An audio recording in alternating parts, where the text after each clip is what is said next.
unless you live there. I wrote my senior thesis on Christian symbolism in Harry Potter, the Chronicles of Narnia, so I'm going to be discussing the Christian perspective on Harry Potter.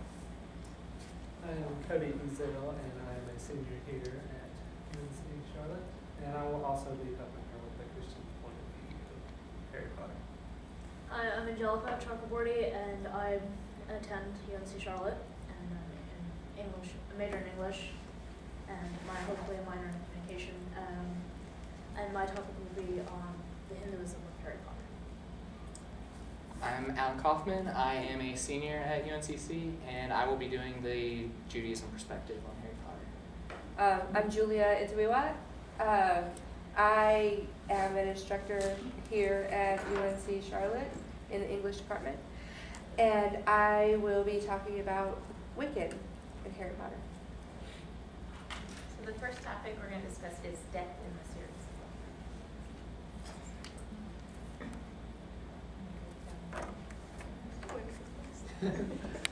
Who's going to start? I'll go first. Okay. Death in Judaism is not perceived as a tragedy.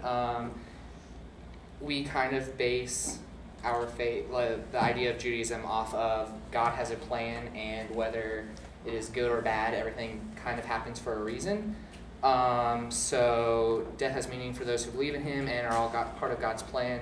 My example from Harry Potter would be Dumbledore acting as a godlike figure because he has a plan and orchestrates it. My context is Snape is in his office and says, "I've spied for you and lied for you, put myself in mortal danger for you. Everything was supposed to be to keep Lily Potter's son safe. Now you tell me you're raising him for a pig for slaughter." And the idea is whether it's good or bad, in the end, death is there and it's all part of the plan. Okay, I'll go. Dumbledore says that death is part of the next greatest adventure, or something like that. While death is actually an adventure, we, or Wiccans, believe that death and life is like a wheel. We are born, we live a life, we die, we are born again. So while a loved one's passage is painful, we don't shrink from the natural processes of life, and death is a natural process of life. And what is lost will return, even though the form may change. Death, this is something that's actually taken from the book, and you'll understand why when I say it. Death is not a wall to Wiccans, but a veil. We may not be easily able to see and touch our own beloved dead, but they are not entirely gone, and death is just a transition.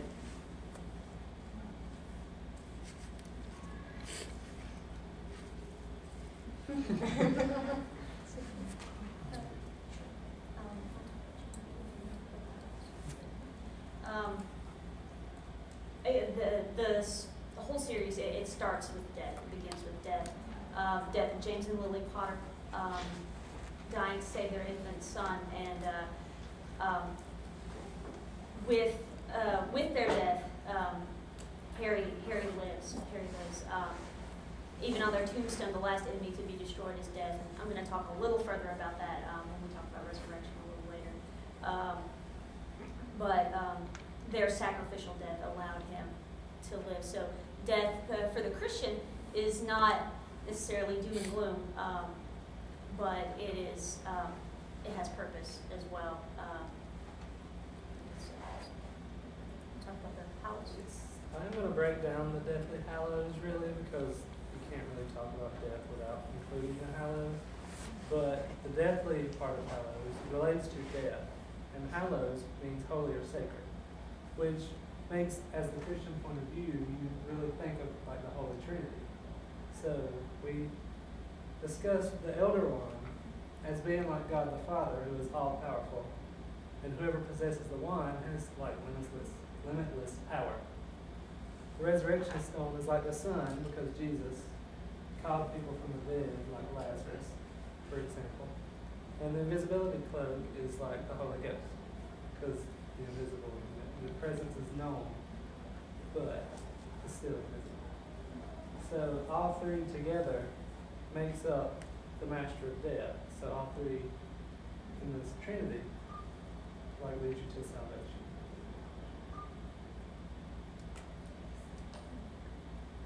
And death for me, I'll be talking more, I think, with the resurrection areas and reincarnation. But one thing I can say is that the idea of Hinduism is not to be afraid of death and to go till, because it is part of life and it's part of who we are. As Dumbledore had said, death is but for some next great adventure. And that the body is the one that dies and not the soul. The soul is the one that moves on. Okay. The second topic I have is Messiah, Savior figures, and Christ.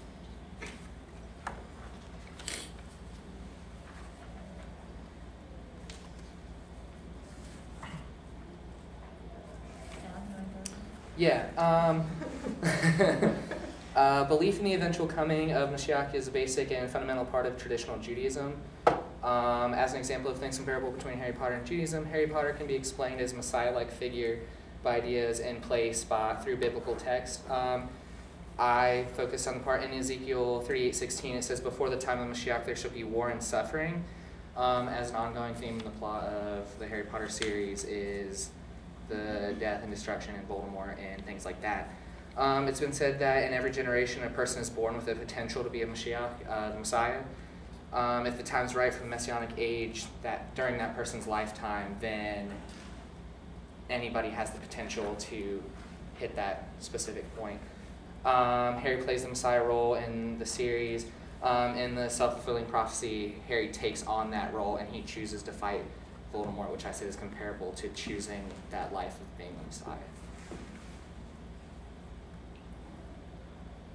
We also used Harry as a Christ-like figure because in Deathly Hallows, Harry decides that he's going to lay down his life for his friends, just like in Christianity, Jesus laid down his life for us. He chose to die on the cross to save everybody.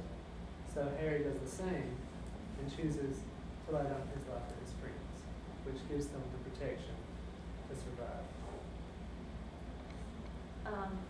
Again, I like to reference James and Lily, but I also like to talk a little about Dumbledore as a Christ figure as well. James and Lily Potter, John Granger, believe it was him that I read, he identified Lily in the Bible. Never mind, I forgot about that. Sorry. I've been studying this for 7 years of my life, and after a while it all kind of runs together. Lilies have a biblical significance, even in the name. Both of them sacrificing themselves like Christ to save those that they love, and that would be their son in this case. Something I discussed in my thesis at length, and I will not bore you through that right now. With Dumbledore and the end of Book 6, the Half-Blood Prince, where Harry and Dumbledore are off getting the locket Horcrux. I compared that to Jesus with Peter, James, and John in the Garden of Gethsemane. Dumbledore being like Christ, Harry being his disciple. They go and in the Garden of Gethsemane, Jesus is praying. Yes, let this cup not pass. Let this cup pass from me if it be your will.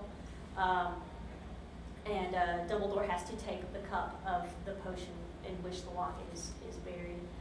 Even if he doesn't want to, he says, Harry, you must make sure that I take the cup, even if I refuse, even if it causes me great pain, I must do this. So I felt like that was a pointer to Christ, as well as his death on the lightning-struck tower. It's marked with a dark mark. Jesus was crucified on a hill called Golgotha, which means the place of the skull. The dark mark is a skull. Him being lifted up in the air, pointed to me as Jesus being lifted up on the cross, and then his death was sacrificial. He had immobilized Harry, so Harry's under the invisibility cloak, so he was protected. He couldn't move to like do anything. And he made sure, no, you cannot stop this. This has to happen. So Dumbledore willingly accepted his death as a Christ figure there.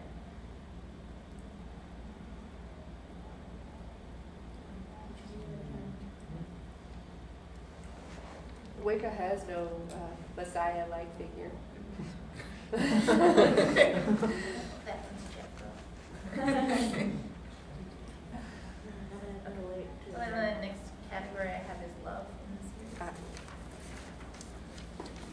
I have Judaism focuses on relationships like between God and mankind, God and the Jewish people, and the Jewish people in Israel.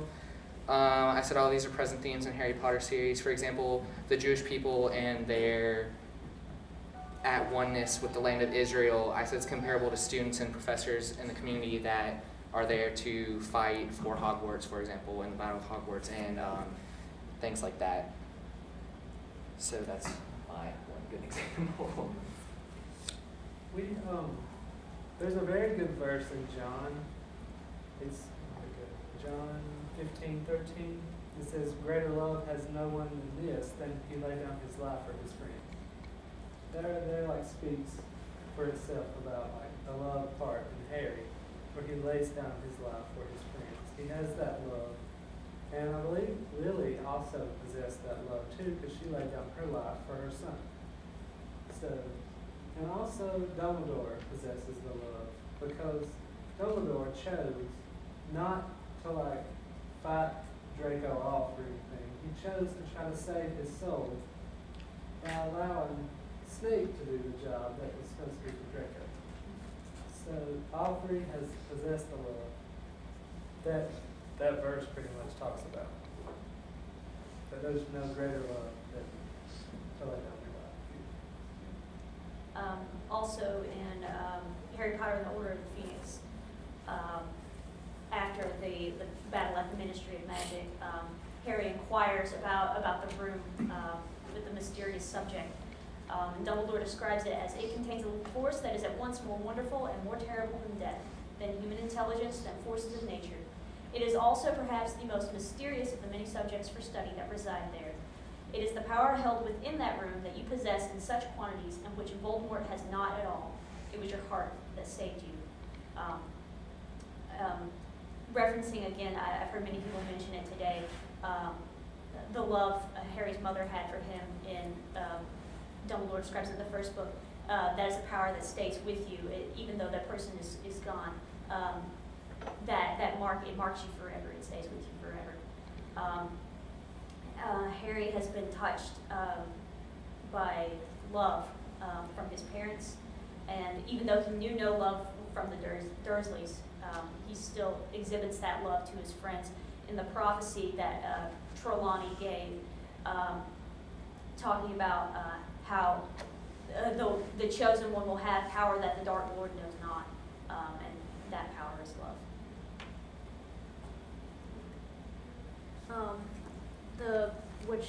Going back, Hinduism actually really focuses on, is in the Harry Potter series references around the Mirror of Erised. As Dumbledore describes, showing nothing more than the deepest and most desperate desire of our hearts. Harry sees his parents and the rest of his Potter family, and so Harry's greatest strength has been revealed, and it is love. You, O love, are greater than all. You are higher than heaven and wider than earth. You, O love, are greater than all. You are swifter than wind and hotter than fire. Says the Vedas in page 262. Love itself is the greatest power, and this has been pretty much the backbone of the Harry Potter epic. You are protected and assured by your ability to love, the only protection that can possibly work against the lure of power like Voldemort's. And this Dumbledore explains to Harry in his sixth year. And it's been love has been shown constantly throughout Harry Potter when Harry's mother sacrifices her life for him, and at the same time he's sealed with it, and it saves him again at the end of the first book when in the third floor when Voldemort and Quirrell try to kill him, and in the end he destroys them due to that. And another thing Hinduism talks about is love and unity. When danger faces us from outside, he wants us to face it by uniting together and by so doing obtain victory. Shortly after Harry's return from the graveyard, he told of Voldemort's return. However, Cornelius Fudge of the Ministry of Magic refused to believe it, and the entire Wizarding world was against Harry and Dumbledore. He sent Dolores to Umbridge to take charge of Hogwarts, forbid students from learning defensive spells, and enforce many other harsh policies. In light of this, Hermione inspires and encourages Harry to take charge and unite the students in secret training sessions under the Ministry of Magic's nose. Together, the band of students formed the Dumbledore's army. In Hours of Darkness, this group constantly unites and fights the forces of evil to the very end of the series. Facing this stuff is not like school. In school, if you make a mistake, you can just try again tomorrow. But out there, when you are a second away from being murdered or watching a friend die right before your eyes, you don't know what that's like. Says Harry in the Hog's Head to his friends, and shortly after they see the truth and they sign up to become Dumbledore's army. And in the end, Harry sacrifices himself for the greater good for all his friends, teachers, classmates, even his rivals like Draco, and even foster families who look after him like the Weasleys. So that is pretty much what love is covered in. Okay. They've said a lot about how the Harry Potter books are about love. And I've noticed throughout the series that Harry himself, and sometimes even Dumbledore, follows the Wiccan Rede, which is do what you will but harm none. And also the threefold law. We only have two laws, the Wiccan Rede and the threefold law. Ever mind the rule of three, what you send out comes back to thee. And Harry himself doesn't harm anyone. He tries one of the curses, but it doesn't work for him, and it actually comes back to bite him in the butt a little bit when Voldemort actually possesses him. So he learns that he can't do that. So he follows the Wiccan Rede very well and the threefold law throughout the series. Wicca is also about love for the environment and love and respect for everybody. And even though Harry and his enemies don't get along very well, like Draco, he still respects what Draco stands for and respects him as a person, even though he doesn't respect what he does. And he also respects the life of Voldemort in the end, because he gives him a chance to redeem himself.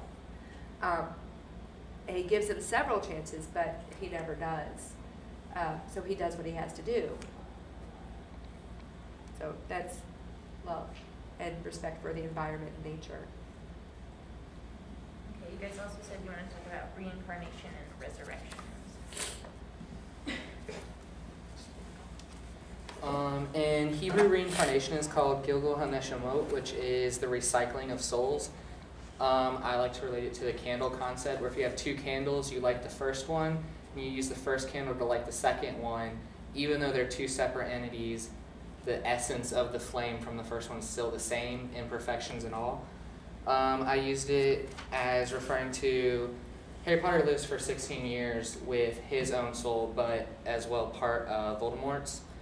And when he dies in the Forbidden Forest, that part of Voldemort is destroyed. So when he comes back, instead of saying it's resurrection, I played it off as reincarnation, because he comes back with this renewed soul where it's entirely his, and he has a chance to live on from there without having that part of Voldemort there. I wanted to talk about resurrection and reincarnation in the fact that Wicca believes in that life is a never-ending circle.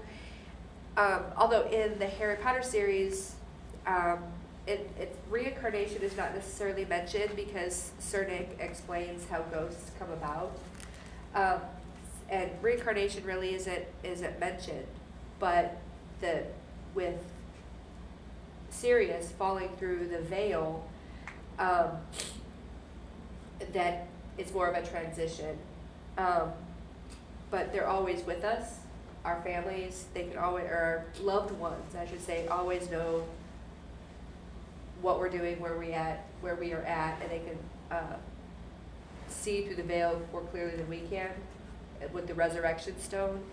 that Sirius and Harry's parents and Lupin say that we've always been there for you, that we're still here. Even though that Wicca does focus on our current life, then we can move on to our next life.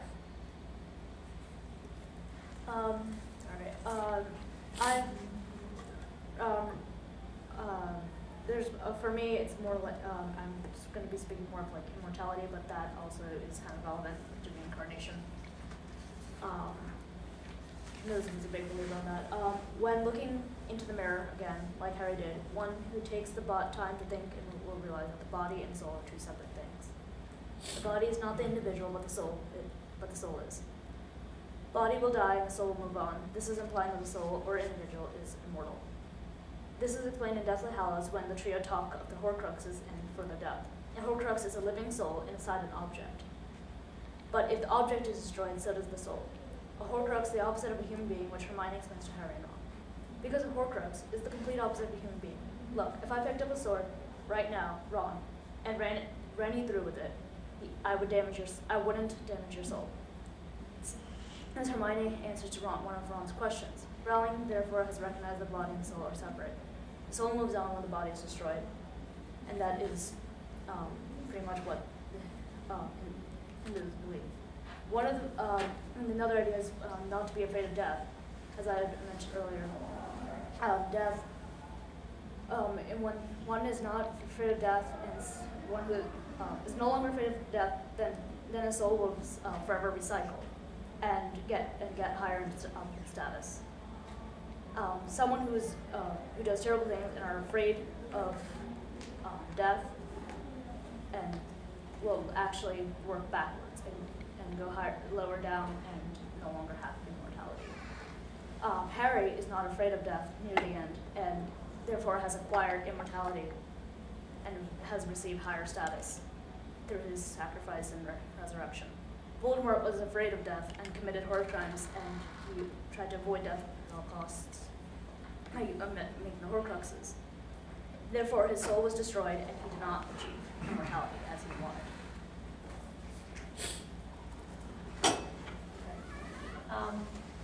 Resurrection plays a really important role, not only in Christianity. It wouldn't mean anything if Jesus just died.